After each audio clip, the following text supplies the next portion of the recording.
میں ان کا گریبان پکڑ رہا ہوں، یہ میرا پکڑ رہے ہیں، یہ اس کا پکڑ رہے ہیں، یہ اس کا پکڑ رہا ہے، یہ اس کا پکڑ رہا ہے. نہیں، یہ بات نہیں ہے. یہ حضور کا مشن ہے. واللہ باللہ تعالیٰ میں آپ کو بالکل اپنے دل کی باتیں بتا رہا ہوں. یہ عربی کے اندر 3 قسمیں میں ساری اٹھا دیں، حالانکہ میری عادت نہیں ہے اس طرح کی. یہ حضور کا مشن ہے. کس کا مشن ہے؟ اور اس مشن کے لیے ہمارے کم از کم 50 ساتھیوں نے اپنی جانیں پیش کی ہیں. کم از کم 44 تقریباً بنتے ہیں ہمارے، 50 کے قریب ہو گئے. تو زخمیوں کا تو اندازہ ہی نہیں ہے کتنے اپاج ہو گئے، بالکل بیکار ہو گئے کہیں. ٹھیک ہے نا؟ انہوں نے شکوہ تک نہیں کیا. بالکل. مجھے بھی واٹس ایپ پہ میسج آتے ہیں، جی فلاں جگہ یہ ہو گیا جی، وہ ہو گیا جی، فلاں نے یہ کر دیا جی، فلاں کو اتار دیا جی، فلاں کو چڑھا دیا جی. پھر ان کو بھی میں یہ بات سمجھاتا ہوں کہ خدا کا خوف کرو. آپس کے اندر بالکل قطعی طور پر آپ دیکھو، میں آپ کو بتا رہا ہوں کہ میں 2018 کے اندر الیکشن خود لڑا ہوں.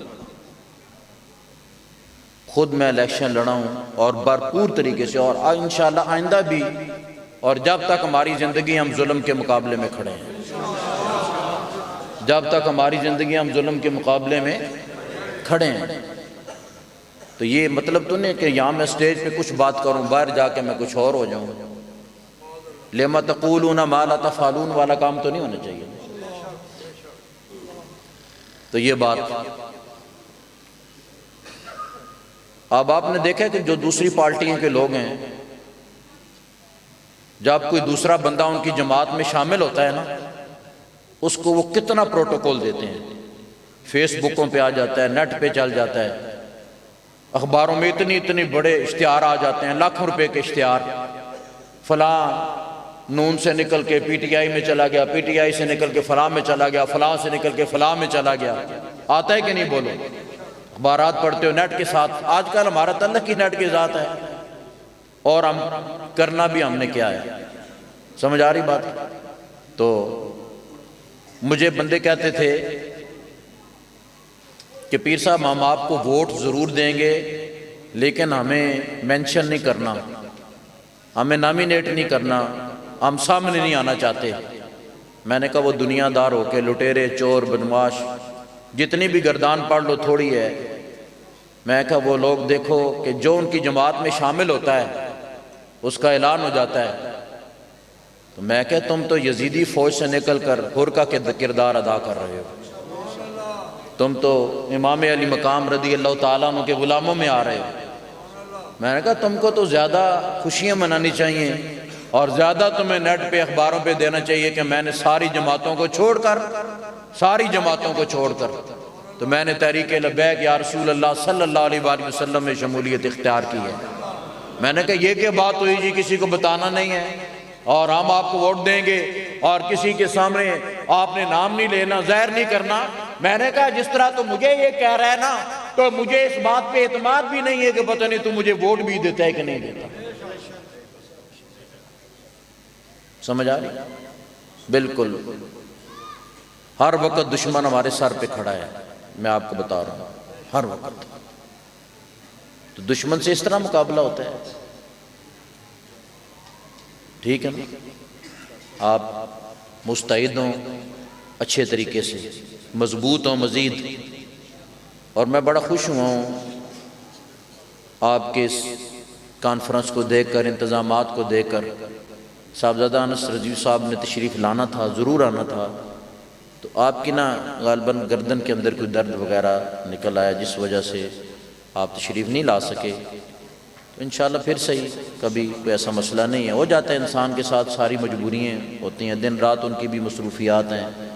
ٹھیک ہے، جس لیول پہ وہ ہیں پتہ نہیں کتنے معاملات ہیں. یہ تو عام لوگوں کو ان چیزوں کا علم نہیں ہوتا نا. تو بعض لوگ ذہنوں کے اندر پھر کئی قسم کی باتیں سوچنا شروع کر دیتے ہیں. بالکل نہیں. یہ بات پکی یاد رکھیں کہ ہمیں اس بات پہ پکا یقین ہے کہ ہماری قیادت مضبوط ہے، بالکل مضبوط ہے. اور بابا جی نے فرمایا تھا نا، میرے مڑے میرے نال بھی تگڑے نے. یہ بابا جی رحمۃ اللہ علیہ کی زبان پاک کے الفاظ ہیں. کیوں جناب؟ وہ فرمایا تھا کہ میرے بیٹے جو ہیں نا وہ میرے نال بھی تگڑے ہیں. آپ اکثر یہ بات ارشاد فرماتے ہیں۔ لہٰذا آج آپ نے یہ آج کا دن تجدید عہد وفا کا بھی دن ہے۔ سب لوگوں نے، چاہے میں ہوں، سب سے پہلے میں اپنے آپ کو شامل کرتا ہوں، کوئی بندہ یہ نہ کہے کہ پتہ نہیں پیر صاحب کس طرح کی باتیں کر رہے ہیں، یہ بات نہیں ہے۔ آپ کو سمجھانا مقصود ہے، آپ کو نصیحت کرنا مقصود ہے، اور کوئی ایسی بات نہیں، ٹھیک ہے؟ تو جتنے حضرات یہ بیٹھے ہیں، آپ حضرات بیٹھے ہیں، دل کے اندر اس بات قید کریں، دل سے، ایمان سے اس بات قید کریں کہ ہم بابا جی رحمۃ اللہ تعالیٰ علیہ کے مشن کے ساتھ ہم وفا کریں گے جب تک ہماری زندگی ہے۔ اور حضور علیہ الصلوۃ والسلام نے فرمایا کہ ظالم کا ساتھ دینے والا بندہ بھی ظالم ہے، ظالم کا ساتھ دینے والا بندہ بھی کون ہے؟ ظالم ہے۔ یہ حضور علیہ الصلوۃ والسلام کی حدیث ہے، اور نبی پاک علیہ الصلوۃ والسلام نے ارشاد فرمایا کہ ظالم اور جابر حکمران کے سامنے کلمہ حق بلند کرنا یہ سب سے بڑا جہاد ہے، ٹھیک؟ اپنی زبانوں سے یہ لوگ کفر بک رہے ہیں، تو ابھی بھی لوگوں کو سمجھ نہیں آ رہی۔ نواز شریف اور اس کا بیٹا اٹلی کے اندر شراب خانے میں پکڑے گئے، یہ پتہ ہے آپ کو؟